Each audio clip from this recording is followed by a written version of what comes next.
Universidad de Chile has always had, I would say, a very strong tradition in operations research, industrial engineering, and information engineering, okay? That there has always been informally very close ties between Universidad de Chile and MIT, because MIT is probably the leader in operations research and information engineering, data science globally.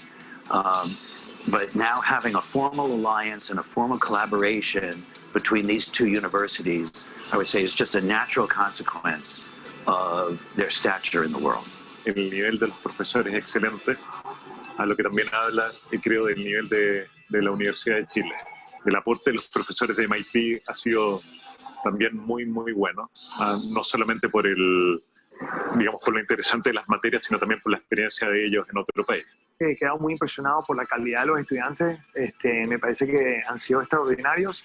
Creo que el conocimiento que se está impartiendo va a ser muy útil. Vamos a crear individuos que van a poder entender y manejar la data mejor para Chile, y creo que el resultado va a ser algo que va a incrementar la productividad y la eficiencia para tanto las empresas como para la sociedad completa. El programa me ha permitido entender en un mayor contexto qué significa usar el análisis de datos para la toma de decisiones a nivel tanto estratégicos como operativos en las compañías, y en donde viene también a reforzar el uso de distintas herramientas para fortalecer ese proceso de toma de decisión con una base empírica y con distintos modelos aplicados en diferentes industrias.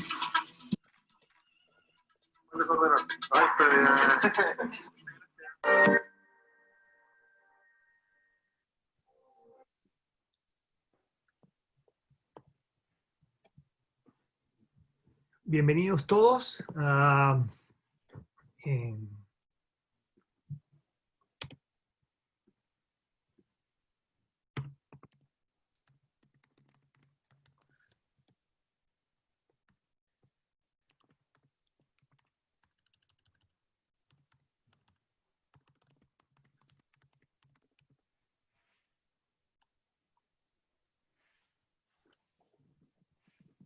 Bienvenidos todos, les quiero recordar que vamos a empezar en unos minutos. Estamos esperando que se siga uniendo las personas a la charla. La charla de hoy va a ser en inglés, así que va a haber traducción simultánea. Hay un canal en YouTube de la Universidad de Chile que va a estar haciendo la traducción simultánea ahí también. Pueden verla tanto ahí como aquí en el Zoom. En unos segundos vamos a empezar. Welcome everybody. It's going to take a little bit while everybody joins the seminar. We are waiting. Tirole is already with us here. We will wait until we get everybody in the room and we will proceed. I just want to remind everybody that the talk today is going to be in English. It has simultaneous translation both in the Zoom and also in the YouTube channel from the Universidad de Chile. In a couple of seconds we will start. Thank you so much for joining.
Okay.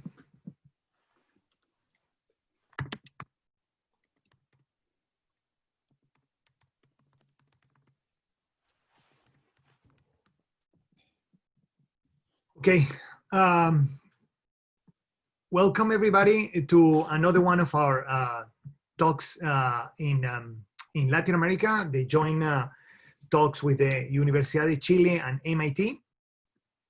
It is a great pleasure that we're welcoming today John Tirole. Before we start, some rules of the game. So we will take questions from all the audience. Please do so by sending them to the Q&A in such a way that both Jose de Gregorio and myself can organize the questions that we will give to John. But if you ask the questions in the chat, we will also try to pay attention to those. But we will pay a little bit more attention to the Q&A. In fact, in the Q&A, you can vote the questions that you find interesting. They don't need to be in English. If you ask them in Spanish, we will translate. Also, as an aside, I want to congratulate Jose de Gregorio. They just started their second cohort on their business analytics master in Universidad de Chile. It's a great pleasure and an honor to help in that process. So congratulations, Jose, for another great start. I hope that is as successful, more successful than the previous cohort. It's a great pleasure. So without further ado, let me just allow Jose de Gregorio to introduce John Tirole. Jose? Yeah, thanks. Just before presenting John, I just want to thank our new media partner, Radio Cooperativa, which has a broad audience where you can also hear and watch this webinar online. And it's also being transmitted by the other channels that Roberto mentioned. But it is an honor to introduce John Tirole to this webinar. He's honorary chairman of the Foundation Jean-Jacques Lafond Toulouse School of Economics as scientific director of Toulouse School of Economics Partnership. He's also affiliated with MIT, where he holds a visiting position. L'École d'études en sciences sociales and the Institute of France.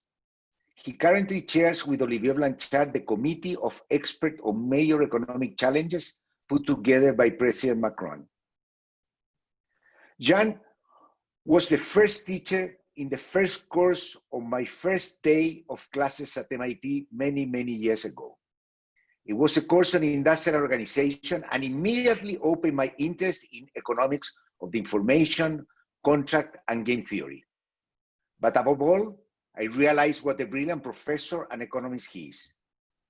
He was able to translate very rigorous and difficult stuff into very simple models that capture the essence of the arguments.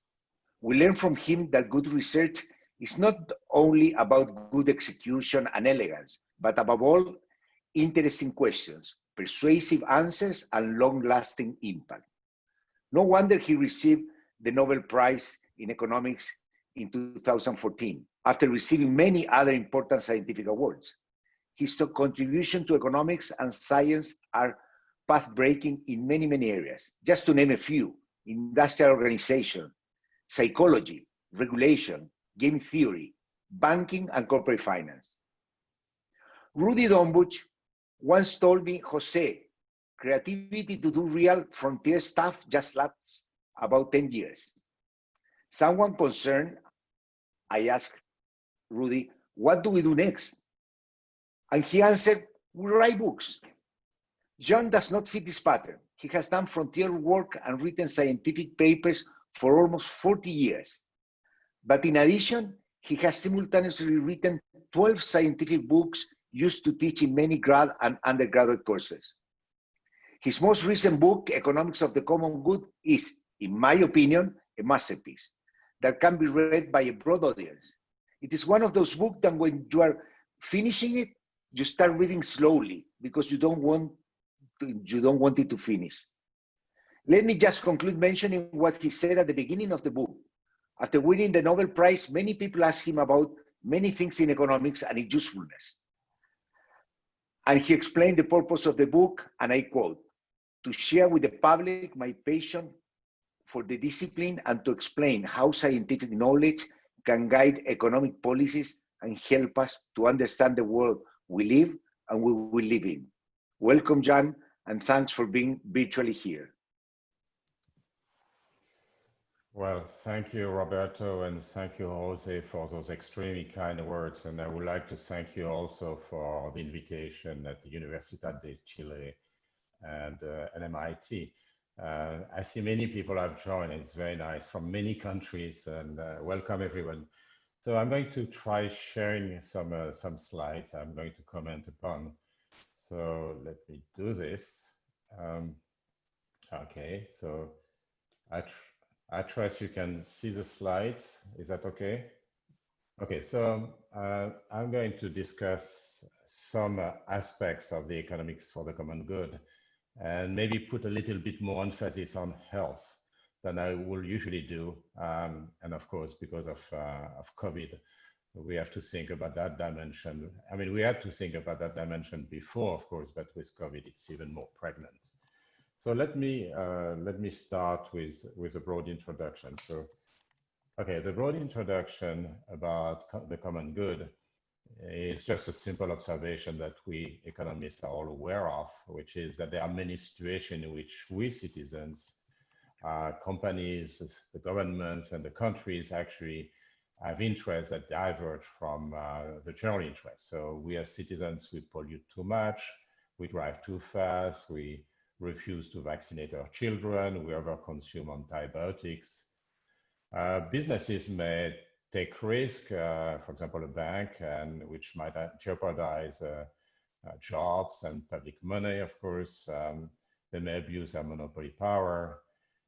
States may, as we know, have excessive debt, poor education, tolerate too much inequality, create financial crises by not engaging in prudential regulation. And countries, of course, and we'll come back to that many times, of course, they defend the interests of the country, the primacy of national interests over the rest of the world. And we see that in trade wars, in global warming, and fiscal competition, and today with COVID as well. Now, if you look at all those situations, there is a common feature, which is that there is a divergence between private and public and general private incentive and general interest. So the ambitions of the economics of the common good is really to build economic institutions that align the actors' interests with the general interest. We have two kinds of instruments to do that. The first thing, which is more emphasized actually in other social sciences than in economics, is persuasion. We want to encourage citizens and firms actually to behave well. That's corporate social responsibility, green investment, and so on.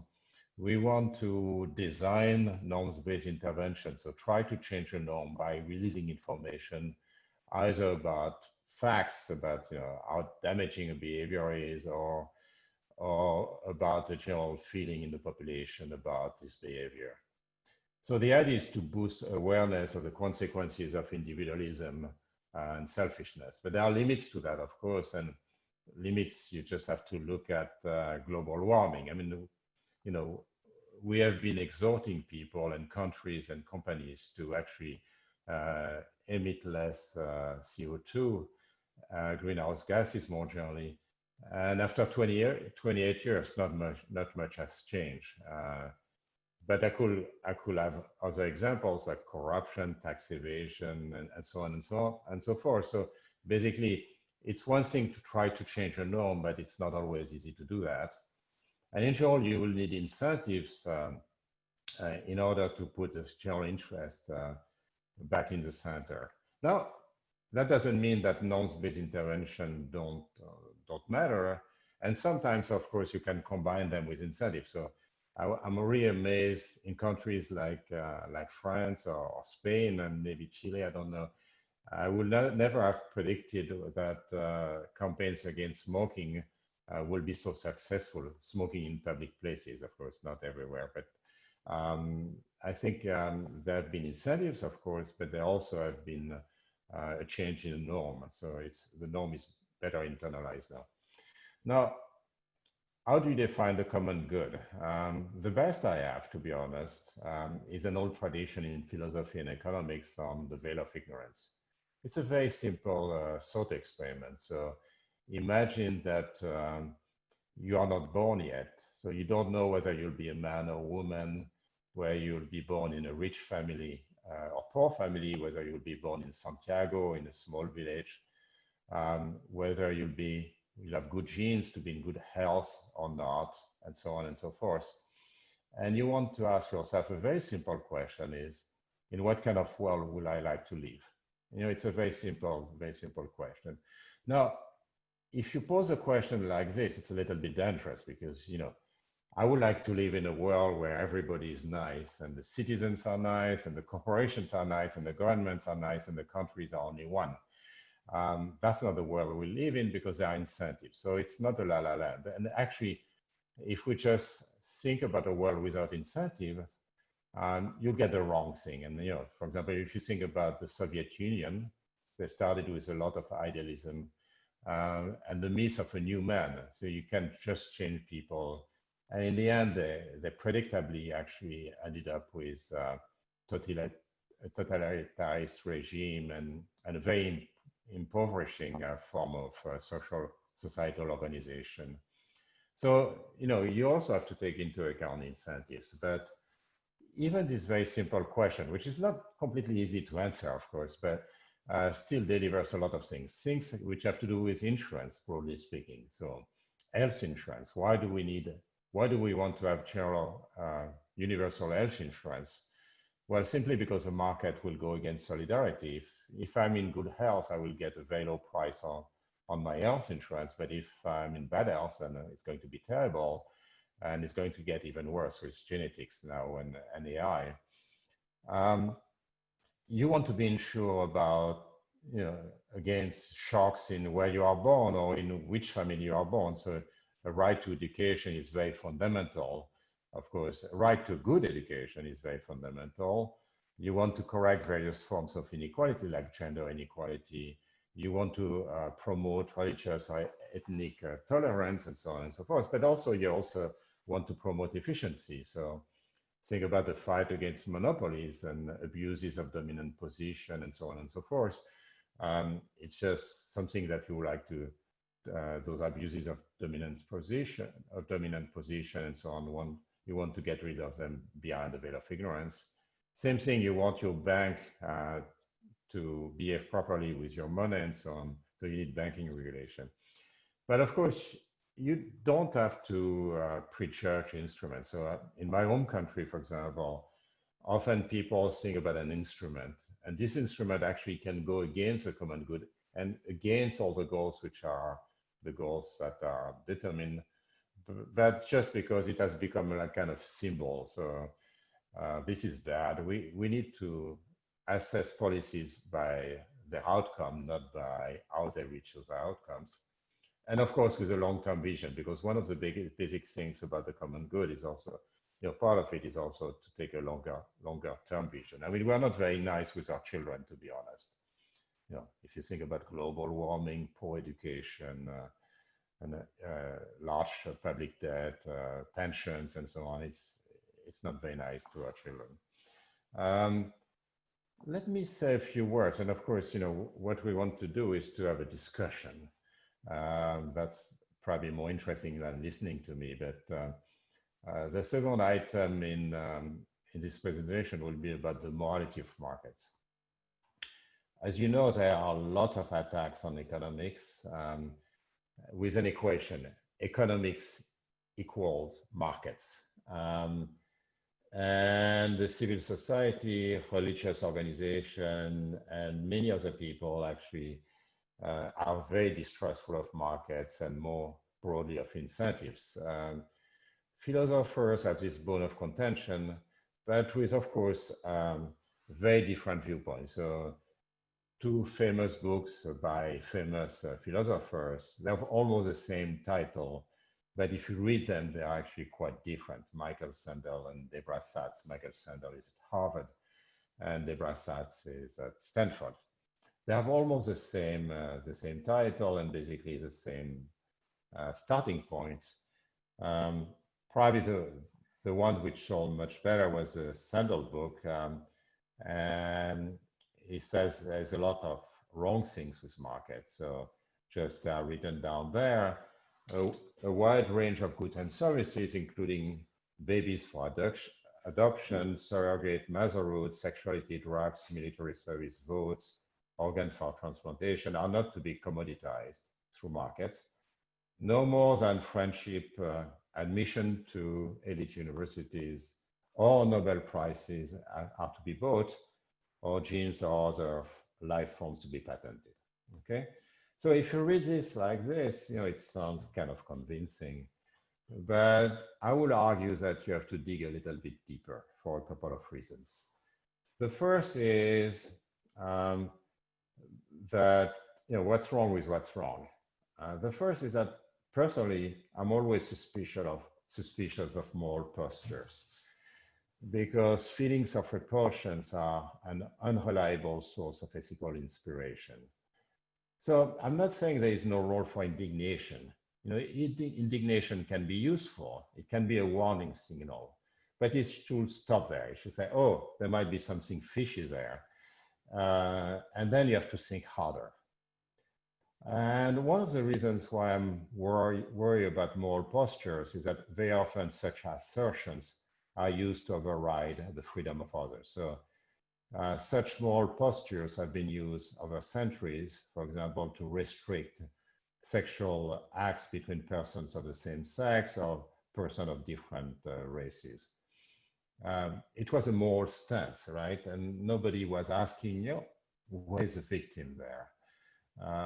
So that's something that really I'm kind of worried about.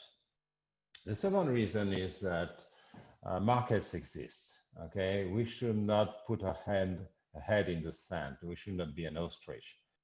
So whether we like them or not, we have markets for prostitution, organ markets, surrogate motherhood, and so on.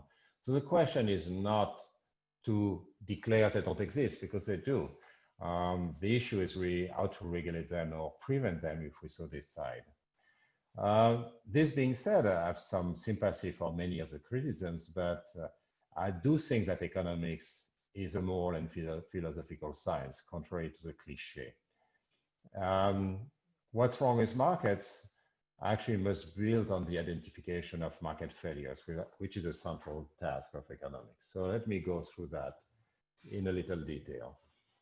The first common market failure is externality. So we're all used to externalities. So for example, environmental externalities. Carbon emission is a very standard one. And our standard response to that, given that there cannot be zero carbon emission, at least now, is to have a carbon price. But clearly it's a market failure that we have to correct. When we think about babies for adoption and the sale of babies for adoption, we think that there is a possible externality on the baby. The baby is not part of the transaction, of course. That's a baby's life which is at stake. So that's very important. If you think about child labor, for example, there is a big externality. The parents may agree with a firm actually, and basically make their child work. But of course, the child is a victim of that. And slavery, involuntary slavery, as an obvious victim. So I will just rephrase that not as a moral stance, just as a very bad externality. I mean, of course, the conclusion will be the same, but that shows that those markets are not to be promoted and have to be even prohibited sometimes. And same thing if you think about the market for votes, you think that if I sell you my vote, then that may be good for both of us, but it exerts an externality on other citizens as well. So if for example, all the rich people buy the votes, then that's going to be bad for the other citizens.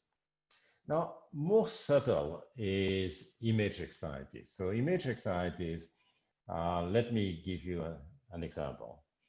The example of dwarf tossing. So basically, if you don't know what it is, probably you know because you have seen movies and the like, but it's basically little people agreeing to be tossed in a nightclub, for example, and people pay for that. They want to see that. Now, this is a very bizarre taste, but the point that those people make, both the nightclubs, the clubs, and the little people, is that it's a Pareto improving contract.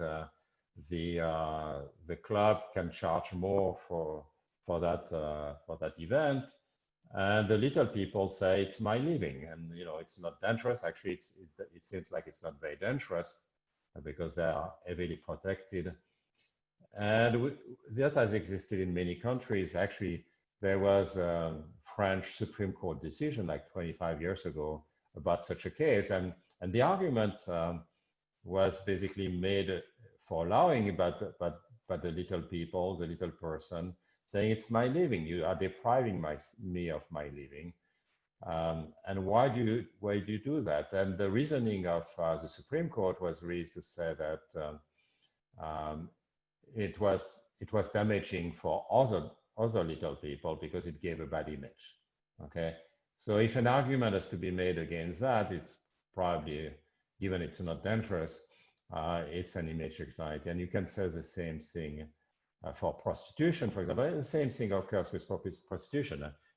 I'm talking about voluntary prostitution. I'm not talking about people who are brought to prostitute themselves and deceived and coerced. But the point, we'll come back to that because there are other arguments against that. But basically, the point is that it's a degrading image. It degrades the image for other women in a society which is not kind to women. There are lots of anxieties in healthcare, and I'm going to talk about that. And I already mentioned the issue with vaccine, antibiotics, and breakdown of insurance. Second market failure, which is also well known in economics, is imperfect markets. And the first one is market power. So that's sometimes applied to make a difference between peak load pricing and price gouging. So basically, if there's a hurricane, then you can charge for a car rental or an hotel a very, very high price. You may see it as an economist, you may say it's a good thing because only the people who need it most are going to use it. But at the same time, you might say there's a lot of market power and there might be two markups which are way too high. Contracts written under duress is another example. We economists will also emphasize quite a lot of information. So informational crimes. So for example, incomplete information, there may be a lack of understanding of the long-term consequences. So for example, organ sales. One of the criticism about organ sales is that basically people who actually sell their organs are often people who are very poor and they want the money, but they don't realize that actually it may not be innocuous for their health in the long run. Same thing, you might say contract pregnancy has some benefits, of course, but people may not anticipate the mother, the surrogate mother may not anticipate the bonding with the child. With opioids, people may not anticipate the addictiveness and so on. So you might say, well, you might actually try to give more information. Different thing, it's not the only thing, I will come back to that, but is asymmetric information. So if I pay you to be my friend, okay, let's come back to Sandel's thing. Friendship is not for sale, of course. Economists have always said that, and no economist will ever claim that you should pay people to be your friend, because if you pay people to be your friend, you never know whether they're your friends, actually, right? There is adverse selection there.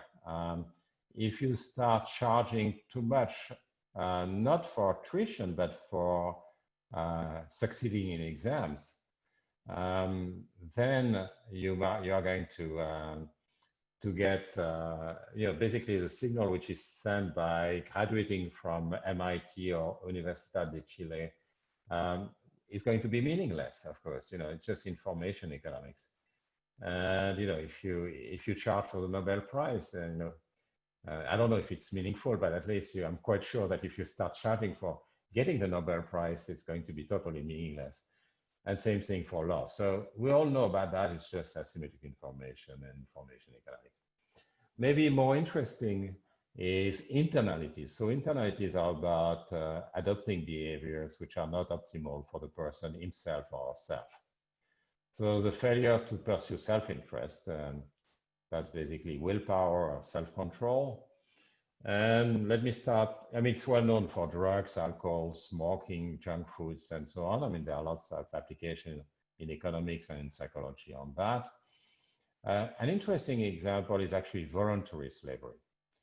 So if you go back to the debate about slavery, of course, we're all against involuntary slavery because there is a huge externality, but what about voluntary slavery? So I sell you my labor for the rest of my life. And, you know, I completely agree to that. It's a contract which is not signed under duress. And I just want a lot of money.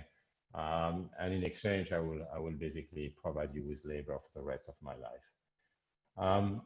One possibility is that actually I'm not totally aware of that's what's going to imply.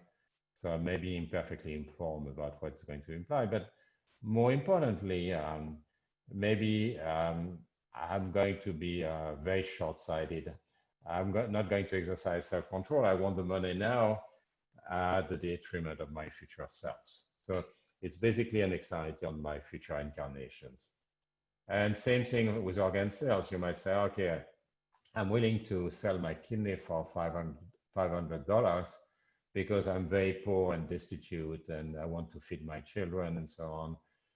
And of course, that has long-term consequences that I neglect now because I want the money now. And of course, you know, the bad pharmaceutical companies, those which are were heavily involved in opioids, for example, understood that right away. So they gave free samples, and you know it's very bad. Now sometimes you have a combination of internalities and externalities. I mean, if you think about doping in sports, for example, it's an internality because it destroys your health in the long run. But there is also an image anxiety on other people who are practicing the same sport. So you're destroying their career in a way. Market failures, inequality. Behind the veil of ignorance, there is no reason why the market will deliver the kind of income and wealth distribution that you will wish for. There is no reason why, in terms of health and genes, you're going to get the right distribution either. Educational opportunity, of course, if you come from a poor family in a small village, it's not the same thing as coming from a well-educated family in Santiago, of course. And we know that equal opportunity is really one of the most basic forms of equality we want because it's not subject to moral hazard in a sense. Just like health equality, we want health equality and you know, educational opportunity because those are not very open to moral hazard issues. Finally, I want to say a few words about cognitive biases. I talk about that in my book. I just want to give you one example, which is motivated beliefs, which play a very important role, by the way, in politics. The fact that we believe what we want to believe, we see what we want to see, okay? And sometimes our policies are influenced by the idea that we don't want to see that our society is unequal. So we find organ sales by very poor people or prostitution by destitute people kind of, you know, not very pleasing. So often we try to hide them in another neighborhood or another country, or we just try to just hide it. And you know, we have beliefs about our society, and that's very natural for various reasons. We want to think we are in a nice society, not a violent one, and so on. And what we see, of course, conflicts with what we want to believe.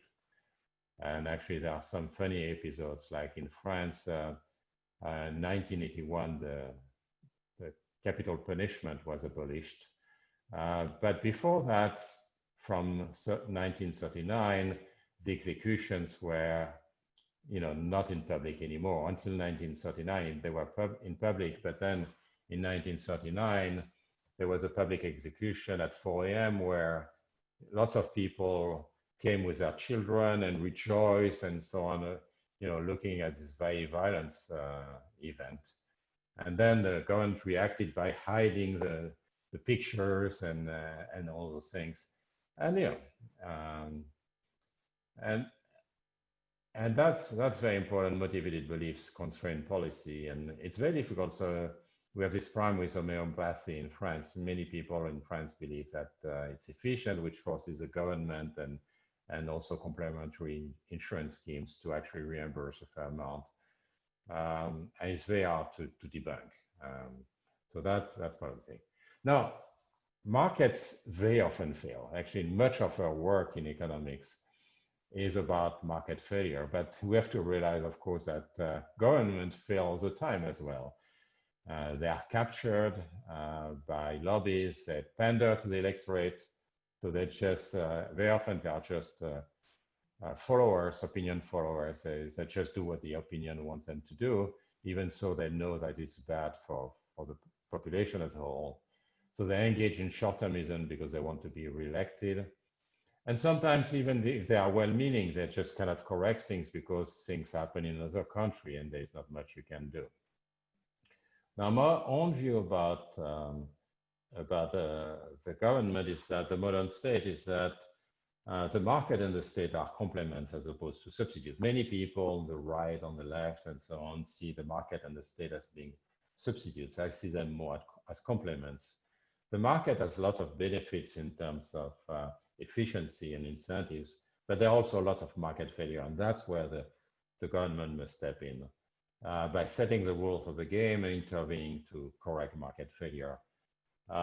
So in a sense, the government is no longer a producer, and it's not actually a very good producer in general, but rather is to consider policies that try to align the private interest with the general interest. And as to ask itself, how do you do it? Do you want to regulate? You have to do it through a branch of government, an existing branch or another branch, and so on. Today, actually, with COVID, but it was already the case before COVID, there is, at least in Europe and in a number of countries, a comeback of industrial policy. So we might discuss about whether it's a good thing or bad thing. Now, government and market failures. Let's talk about COVID for a minute, because of course that's what we are going through. And there are lots of government failure there. There was a lack of preparation in many countries, actually in most countries. No masks, no ventilators. Even so, global health crises are no longer a rare event. So you have pathogens, other pathogens. I mean, they were before COVID-19. There were other ones, of course. But on top of that, you have to plan. There are very few antibiotics which are being produced now. I mean, that has been the case for many, many years. And of course, you have antibio-resistance. You have bacteria and viruses which are going to be released by the permafrost. And that's a danger because governments are short-termist. And those catastrophes, disasters, are not frequent enough, in a sense, to be a state priority.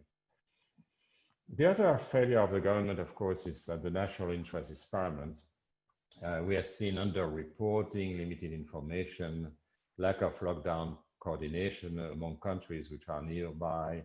You see today a race to corner supplies in terms of vaccines. It's not a pretty sight. I mean, when you see all the rich countries actually trying to corner supplies, and with a lot of bad consequences, because that means that even among the rich countries, basically people who need them are not going to get the vaccines. They are not going to be allocated to the fragile people and to the healthcare workers and so on. Basically, the rich country are going to corner them. It's not clear, how the supply chains will work and so on. It's complicated. And that's for the government. In terms of citizens, of course, there are lots of failures as well. We all experience that, and there I will wish we change the norm, because we're adopting crazy regulation, which are very uniform regulations, which make no sense. And the reason we have to do that is that there's no social norm, which is informing. It depends on the country, on the region, and so on. But social distancing is not really very good still at this stage. And if you have social distancing and respect of others, of course, you will not need all those crazy regulations, which actually imply a loss of welfare and output, of course. Contract tracing and testing may be underused, especially when they are used for useful stuff. I mean, I'm not saying that when they are used for statistical purposes, they are useless, but they could be used more. And contact tracing is actually subject to manipulation. So if you want to stop a rival firm or rival restaurant, you can use your phone, of course, to have it shut down. If you want to close an hospital, or if you haven't prepared for your exam, you can of course use contract tracing with okay, it could be used for invalid purposes by governments, of course. So let me finish. I don't know, Roberto and Jose, how am I doing on time? I want to leave time for discussion. Okay, so let me take 5-10 minutes more for healthcare and common good. So I'm not going to talk about this very much, but when you study healthcare, I'm not an health specialist, but I'm getting more and more interested in that, and not because of COVID, but more generally, because it's such a big industry and it's so important for our future. But it's amazing how many incentive misalignment you have, lots of market failure. It's very hard to work on because they are very country specific, at least some of them. So it's hard to talk about healthcare, for example, because if you compare France and the US, for example, the systems are so different, both in healthcare delivery, in insurance, in whatever. So it's very hard actually to compare the countries. But what you notice is that the market failures are everywhere in the decision chain, from the country to government to health insurer, hospitals, pharmaceutical companies, doctors, patients, and so on. So it's huge, huge. I mean, for any industrial organization, economists, it's actually an incredibly interesting industry to study because it's so messy and so inefficient. So a couple of examples, but I mean, there are many, many other examples. I'm sure each of you is going to think I'm ignoring stuff. But obviously, a rich country free ride on each other. It's like for climate change. We all want the other countries to pay for innovation. So we don't want to reimburse innovation, but we want the other countries to do that.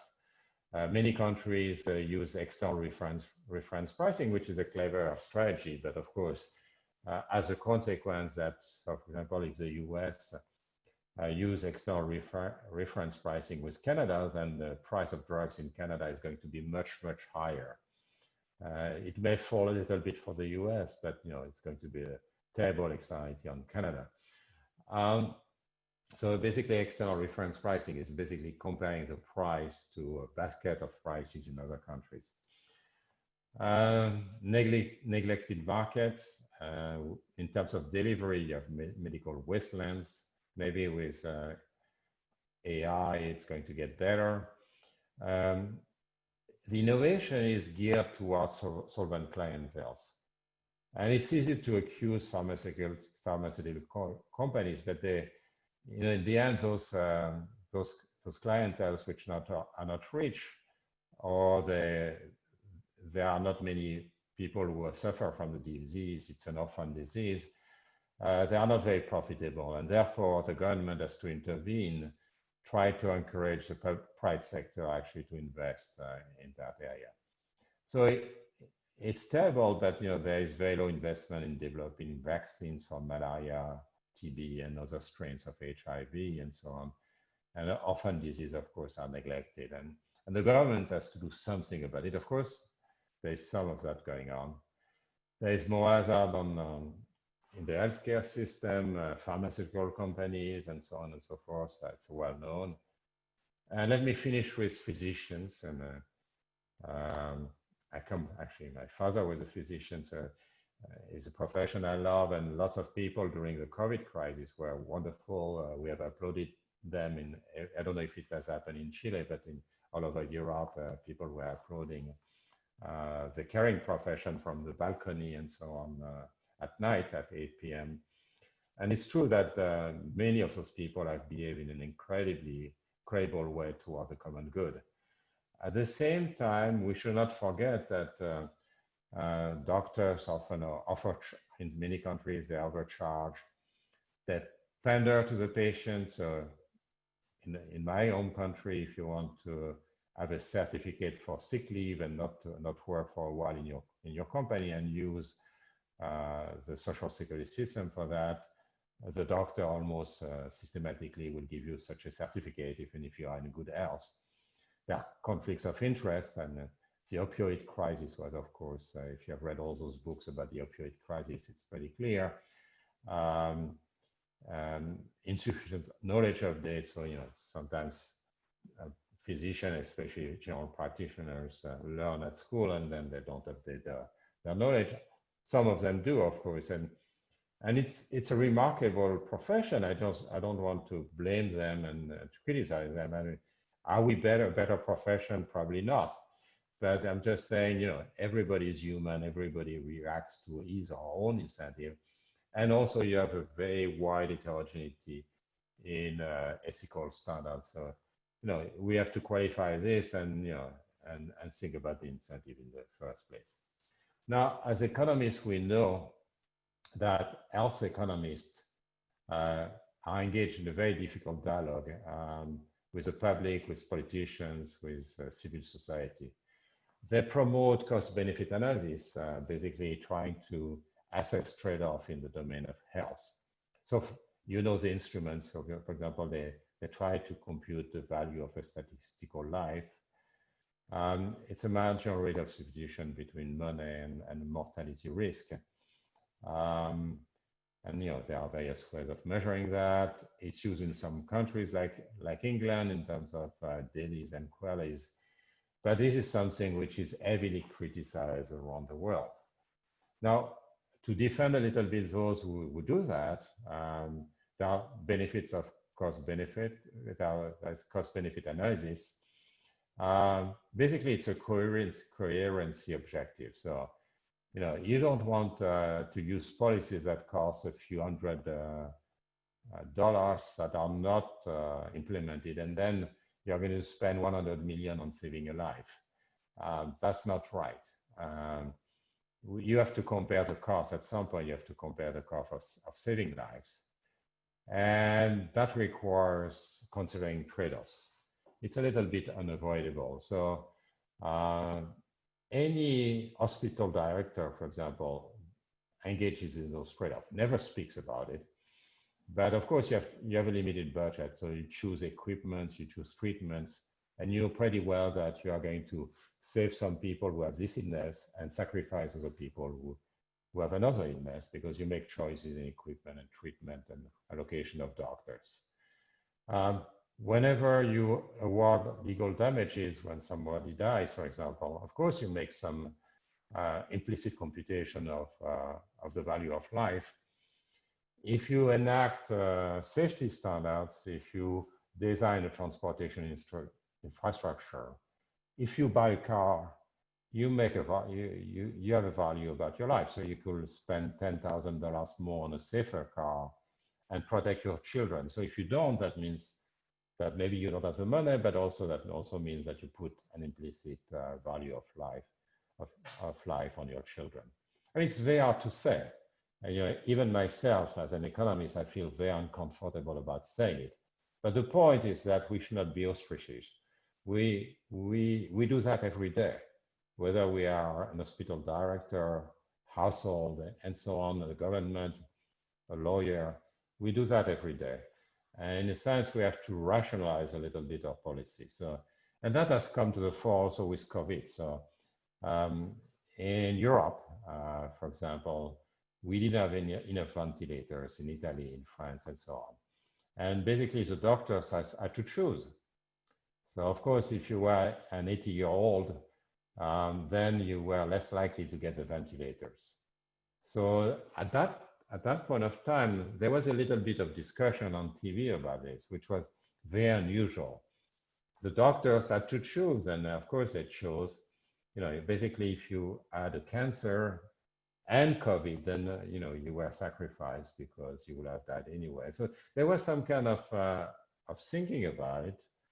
And that's very difficult. And of course, this thinking is going to be amplified. So the colleague at TSC at Toulouse, or I should say the Institute for Advanced Study, which is part of TSC, with a psychologist, and he's working with MIT people actually, and has made it big with his research on self-driving cars. So self-driving cars basically they have to decide what to do in a situation where basically you have a choice between saving the driver and saving, say, pedestrians. So do I save the driver, one person, or do I send this driver into the wall and I save 5 pedestrians? So it's a standard Tirole dilemma issue,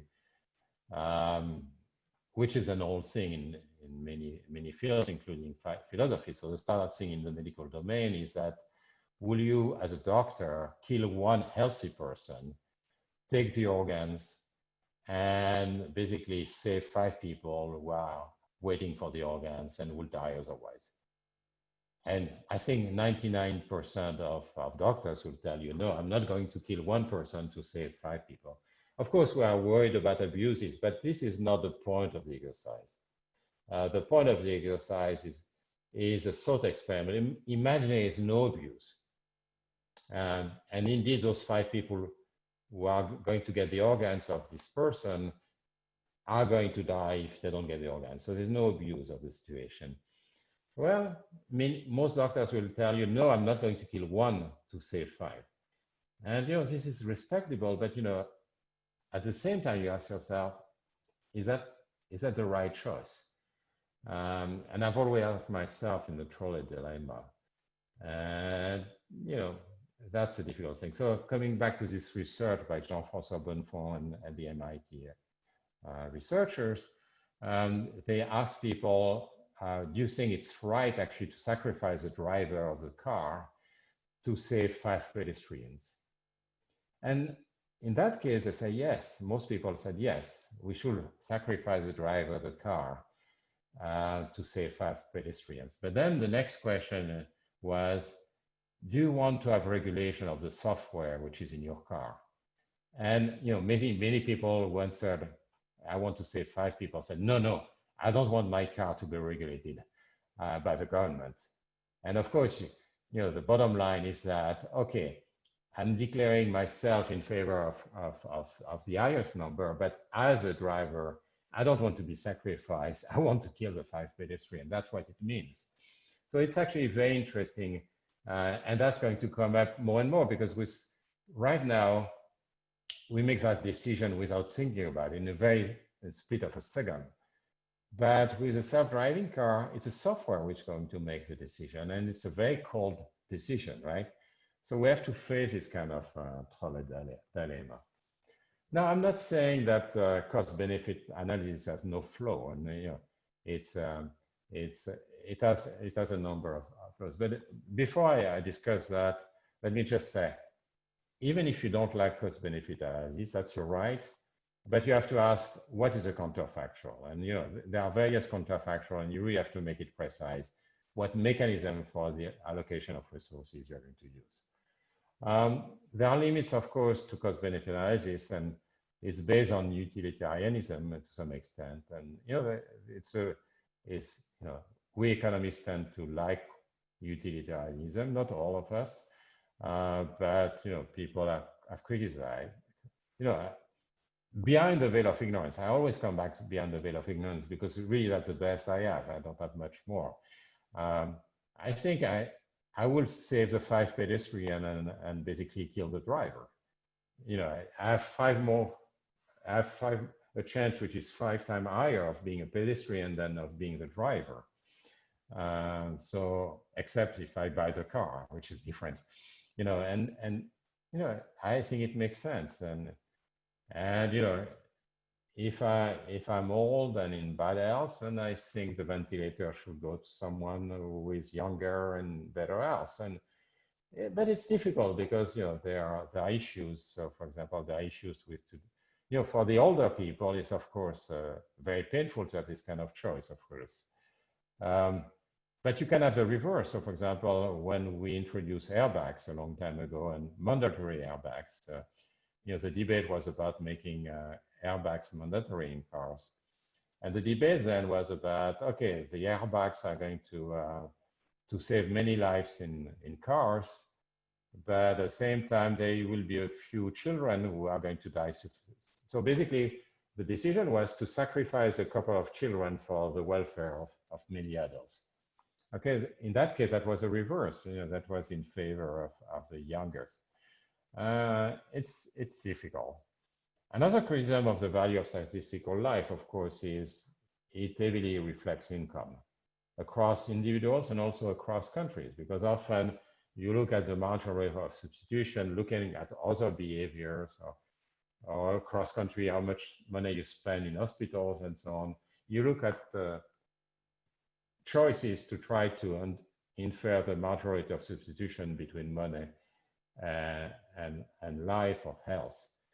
And of course, that's heavily dependent on income.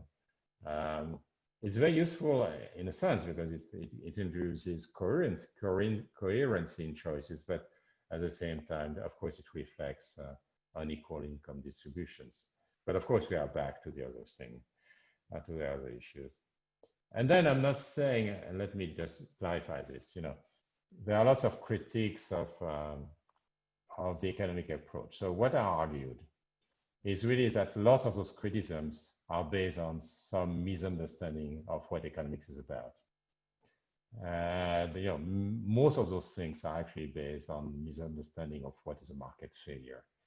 Now, I'm not saying that everything can be subsumed through economics, but you know, there are still things we have to think about. But you know, that will be my concluding lines: is that, you know, if you think about our public choices, you know, pre-COVID already we had amazing opportunities. It's pretty clear that AI, genetics, biotech, and so on are going to bring a lot of wealth and health improvements. So it's amazing opportunities, but at the same time we face incredible challenges. Global warming, the future of labor, which is going to be, we are not prepared, by the way. We are not prepared to that. And if I have a criticism to make of economists and social scientists more generally, is that we often look backwards instead of engaging in social, what I call social science fiction. And we should do more of that in order to prepare the future. Future of labor, we have seen international cooperation go down in the last few years, and that's dramatic. Inequality going up. We get, you know, prudential regulation to solve, government debt, education, all those things where we are behind. And what I would like to propose, of course, is that COVID will accelerate the evolution of society. We already see that a little bit in the area of labor, for example. And we really have to anticipate even more. And we must use economics and social sciences analysis to confront the ethical dilemma. They are there, and we should not, again, put our head in the sand. We have to confront all those dilemmas. And one deciphering key I've proposed is economics for the common good. And thank you for your attention. I really appreciate your being here. I was going to say tonight, no, actually at lunchtime. And I look forward to a discussion. So I'm going to stop sharing the screen. John, thank you so much Thank you. for the presentation. It's a fantastic, fantastic summary. I have first, I'm going to put on the chat the Moral Machine, which is the game that you refer to. It's a research that can be played by anybody. So I will actually put the link. Or you can search in Google Moral Machine MIT, and you play the trolley game that John just referred to about these trade-offs, which are fantastically good questions. It's to get to know yourself a little bit better. I think it's very useful. Thank you for that. I saw one question that was very good, and taking back to your book. You have not spoken about universal basic income. Can you say a little bit about where you lie there? Well, I'm not an expert on in taxation, to be honest.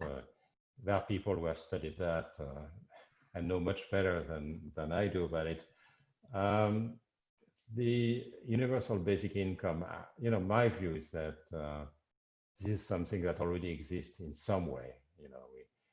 Many developed countries have some minimum income anyway, and if you want to make it more generous, then you have to think about two things. The first is you have to reorganize the taxation scheme, right? Because universal income is just part of a broader income taxation scheme. And, I'm just totally unable to talk about universal income in isolation without talking about work incentives and, social security, other forms of taxation. So it's very hard. The second thing, it's, of course, lots of people are proposing that not only for, from the left and from the right, in part also because we see that with AI and so on, there will be fewer jobs that will be paying well. At the same time, we don't know yet. I mean, that's one of the social science fiction we should engage in as well. We don't know whether we'll be happy actually to stay at home and basically make our living from basically universal income. I don't know. I mean, this is it's hard to extrapolate because now there is some opprobrium, of course, of doing that because most people are working, and if you're not working, then people will accuse you, of course, of using the welfare state. But in an economy where 70% are doing that, I don't know. And the other thing we don't know about is whether people lose their dignity. I mean, I've noticed that myself with COVID, is that I actually was very privileged. I had a very nice COVID environment. At the same time, I was missing my friends, my colleagues. I was missing going to movies and restaurant and the opera and all those things. And I was very, very privileged, to be honest. And still, I was missing lots of things. And one thing I was missing very badly was seeing my colleagues and students and the staff. So I'm at TSC today, and I've been all week, and that has been pure happiness in a sense to see people, because that's part of the benefits I get from the job. And that now, in a sense, we have to reinvent society. And then the last point, of course, which is obvious to an economist, is that we have to experiment. So if you ask me, is 500 euros or 1,000 euros or 2,000 euros, I mean, 2,000 euros, I know, but how much is reasonable or not? Well, you have to run experiments, and you have to see whether it's doable or not. And of course, you have to preserve the incentive to go back to work for those people who still care at least a bit about work. So sorry for not answering. It's not my area of expertise. No, that was a good answer. That's a very good answer. Yeah. The longer the answer, that means that I just don't know about it. No, that I go into long digressions, right? Yeah, I tend to think that the people that answered that question with very short answers are mostly driven by ideology, not by substance. So, so I really welcome a long answer. John, there is an issue that in Latin America and has to do with market failures, and it's quite important that there is a strong discussion, and I think that even there is a lot of discussion in the rest of the world, and it's the return of industrial policies. And we had the experience with import substitution. It didn't work, but there is also the sort of idea and that we do not export or produce very sophisticated things, that we have specialized in things that do not add too much value, and this is part of the lack of productivity growth. So at the end, this is an issue that has come back. I don't know if you have some thoughts about that. Well, it's of course a very important issue, and we have some of the same debate in France, actually. You know, part of it is misguided in the sense that, okay, we don't have enough creation of values through biotech or through AI or whatever. And I would say, well, there you need to give better education to your children in a sense, and the country has to invest more in education and research and higher education, and encourage startups and so on. And if you don't do that, it's no wonder that actually all those, you know, I've read that recently that the value of tech company in the US actually is now higher than the value of all companies in Europe. You know, that says something now. That also says something about antitrust, but it also says something about the lag we face, and same thing in biotechnology and things like that. So the first thing is that we should not be jealous, because some of it is self-inflicted, and we have to invest more into the future. I mean, my own view is that many countries invest too little in the future and consume too much, in a sense. No, I understand the consumption motives for the poor. I mean, they have to be better off, and of course that's important. But somehow that's linked with the short-termism of governments and the electoral system in which we consume too much, and we don't invest enough in the education of our children, for example.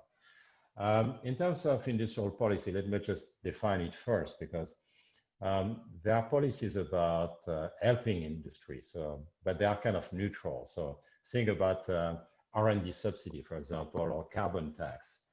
Those are kind of neutral policies. They don't decide which firm is going to win or which industry is going to get the money. It's just trying to solve a market failure in terms of spillovers for R&D or in terms of carbon emissions. Industrial policy is not that. Industrial policy is when you get more specific in terms of whom you target. Now, for industrial policy, there is a theory and the practice. So the theory is actually nice. I mean, you know, in terms of theory, you have nothing against industrial policy, and actually there are many advantages of industrial policy. So you create clusters. So a cluster, for example, that's an example of industrial policy. You create a cluster, and this cluster is going to give some kind of increasing returns to scale, because basically you share infrastructure, you share knowledge, you discuss together. And also you have a local labor market, which is important because startups are meant to fail. Actually, many startups should fail. So that means you have to find a job without necessarily moving your family. So clusters are nice. And of course, R&D expenditures by the government can be also very useful. We have seen that with DARPA in the US, and many of the tech companies' innovations. So, for example, Apple actually came from public research, or also innovation in the health sector, which was used by pharmaceutical companies. So, and then you have other reasons. I mean, I'm in Toulouse, so in Toulouse we have Airbus, and Airbus was basically was very useful in terms of fighting the monopoly power of Boeing, of course, which is still a different reason. But now, what's wrong with industrial policy? I mean, it's a practice, I would say. So industrial policy is good. The problem is the practice is most often wrong, because it's based on picking winners in a way which is completely uninformed. So I've been part of this kind of committee, and it's pretty appalling sometimes. Now, that doesn't mean you cannot succeed. So again, there are good examples. And actually, in education, we see there are good examples. So if you look at the NSF or the NIH or the European Research Council in Europe, they're working very well. But that's because of governance. And that's what I'm going to come to, is that if you want to use industrial policy, you need a number of conditions to be fulfilled. So you need to first identify the market failure. Are you really solving something which is failing? You have to use independent high-level experts to do that. That's what they've done in DARPA, for example, in the US. And you give them a lot of freedom without political interference. So they select projects, they select the recipients of public funds, and they are high-level people that you pay well, and they are independent for 3 or 4 or 5 years. You pay attention to the supply, not only to the demand side. So in France, everybody wants to have a new biotech cluster, something green or whatever. And there's nothing wrong with that. Of course, we need biotech, we need much more green innovation. But the problem is that what I observe in my own country is that people never ask, are the people who are going to make it happen around? And there are lots of failures because there is no one around who has a caliber actually to attract the students which are going to make it happen. So Roberto, for example, you're at MIT, you know about Kendall Square and the biotech industry in Kendall Square. There was not a huge amount of government subsidies there, but simply there were professors and students who could make it happen. And of course, that was a tremendous success. It's the #1 place for biotech. Even so, you have no medical school. I mean, it's just amazing. But you know, that's in France and other countries, you have what I call the field of dreams approach. So it's going to show my age. Probably most of you have not seen that movie with Kevin Costner. So Kevin Costner is in the middle of cornfields in Iowa, and he decides that he's going to build a baseball field. And once he has built a baseball field, the big players are going to come. Now, of course, in the movie, the big players come, but in practice they don't. And my own experience is that they don't come. So you have beautiful buildings and lots of money is being spent, and in the end you don't have anything because you don't have the people who are going to make it happen. You have to be competitively neutral, and competition is very important, of course, and that comes back to one of the points of Jose about this.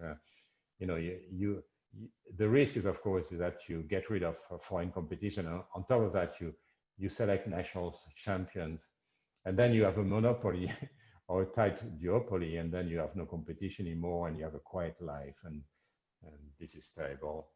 You have to fix goals. I mean, DARPA was in the US was very, very good about that, fixing goals as opposed to choosing the way you're going to. So you fix goals about, you know, technological goals, but then you don't prejudge which technology is going to work to make it happen.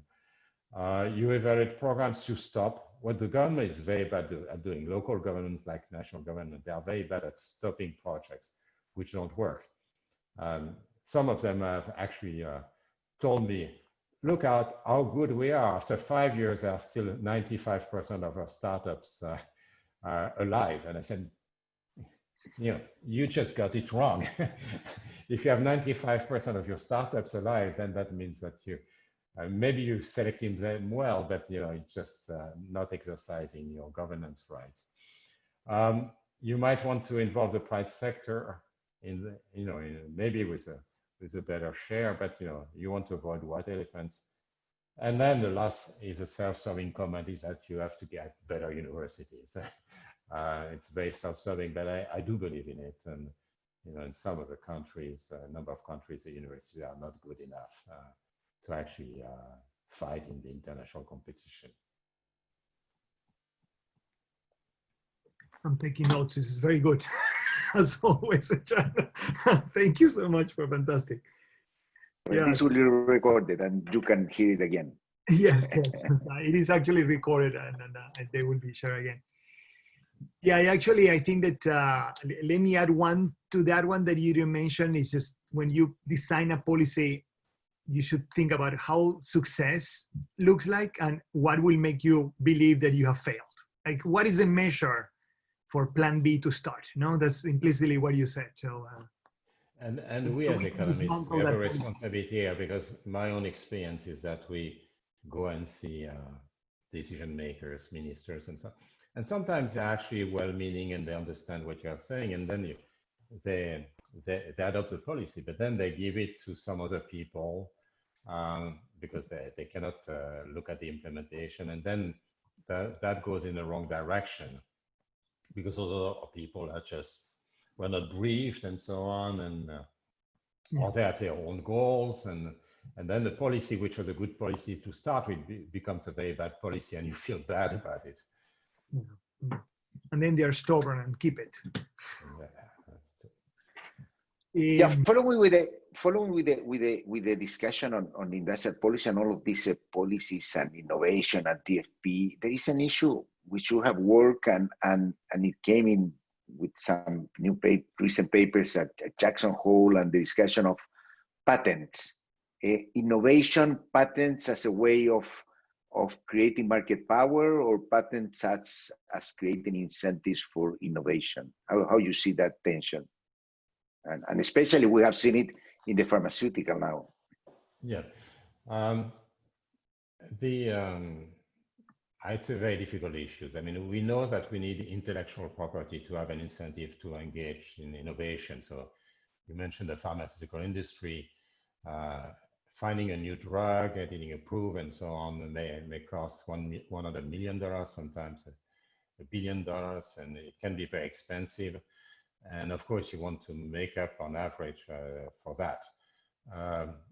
But so you need some intellectual property, and that's a difficult issue. Now, you also want it to be fair, so you want to reward real innovation and not mediocre innovation. So there are several issues with that. So, for example, you want to have a patent office which is doing the right thing. So, and it doesn't have to be rocket science. When you think that the patent office gave a patent for the Amazon one-click thing. So basically, when you click on the web and you want to pay, you already have your credit card and address and so on your computer, and within one click you can actually exit. Then at start it was invalidated. But at start, the patent office gave a patent to Amazon for the one-click thing, which was first obvious, not new because that existed offline, and would have allowed Amazon to ransom the entire online industry. And which, I mean, when you think about it, how can it be? So, and this is a very simple issue. And if you think about much more complicated issues having to do with biotech and so on, you want to have highly qualified people who are going to basically give patents on real innovation and not on fake innovations. And that's very, very important. And then you want to avoid foul play. So one of the things which is a bit shocking, I think, the social contract should be, okay, you get a patent right for a limited period of time, whatever it is, and we could discuss empirically what this should be. You should, of course, have, special licenses for poor countries and so on and so on. That goes without saying. And that's already possible under international law, of course. But then once you are done with this period, then you should be able to have competition of generics and the like. And you see that it's not always happening, unfortunately.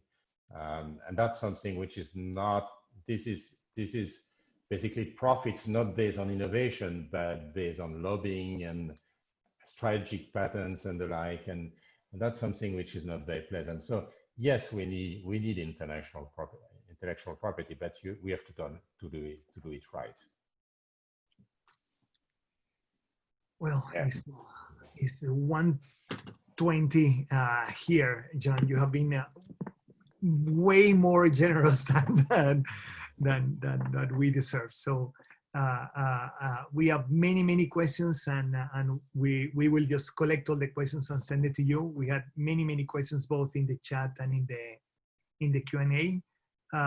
So I want to thank you on behalf of MIT and the Latin American office, and also on behalf of the Universidad de Chile for your time, for being here. It has been, as always, we learn a humongous amount every time we chat. We wish you the best of all lucks on the commission that you and Olivier are heading. If I have to choose two people to design how to transform my country in the future, I think that we will put, Jose and I will agree, we will put both of you at the head. So that was a very smart choice. We wish you the best, and we hope that that you can do that futuristic social design that we so much need for all of us. So thank you so much for being here, and thank you so much for your wisdom. Well, thank you very much, John. And all the best to all of you, and take care. Thanks a lot. And just to tell the audience that if they want to hear or learn more about this, your book is very good. We are waiting for the second volume of the Economic of the Common Good. So thank you very much, and good luck. Thank you. Bye-bye. Bye. Thank you. Bye-bye.